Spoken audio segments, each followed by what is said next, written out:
ओडिया पुओ YouTube channel रे आपनकु स्वागत। आजिर ई भिडियो रे आमे जानिबा आकाश नील दिसे काहींकी। आकाश नील किंतु पृथ्वीर वायुमंडल अतिक्रम करी आहुरी दूरे गले महाकाश आउ नील देखा जाए नाही। सेठारे अनंत आकाशर गाढ़ कड़ा रंग भितरे हजि जीवाकु हुए। पृथ्वी पृष्ठरु 15 रु 16 किलोमीटर जाए घन वायुमंडल थिबा स्तरटीकु ट्रोपोस्फियर कुहाଯାଏ। पृथ्वीर मोट वायुर 90% वायु एही स्तर रे थाए। धूलिकणा मेघ जड़ीय बाष्प तथा पाणीपागर समस्त अदल बदल यही स्तर रे ही घटी थाए। आमे देखिथिबा नील आकाश केवल यही ट्रोपोस्फियर मध्यरे सीमाबद्ध।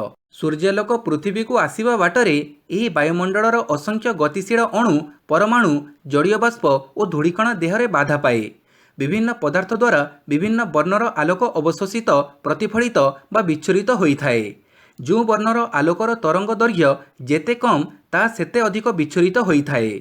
अधिक तरंग दैर्घ्य विशिष्ट आलोक कम विच्छुरित होइथाए। सूर्यालोकरे थिबा 7टी वर्ण मध्यरु बैगणी वर्णर तरंगर दैर्घ्य सर्वनिम्न एवं घन नील नील सबुज क्रमरे यह वृद्धि पाई लोहित वर्ण रश्मिर तरंग दैर्घ्य सर्वाधिक होइथाए।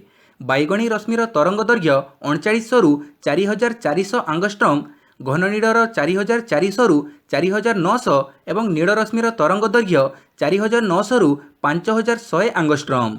कम तरंग दैर्घ्य हेतु यही तीनोटी रंग यथा बैगणी घन नील और नील रंगर रश्मि सर्वाधिक विच्छुरित होइथाए एवं यही तीनोटी रंग धूलिकणा आदि रे बाधा पाई आकाश को मध्य अधिक प्रतिफलित होई फेरी थांती।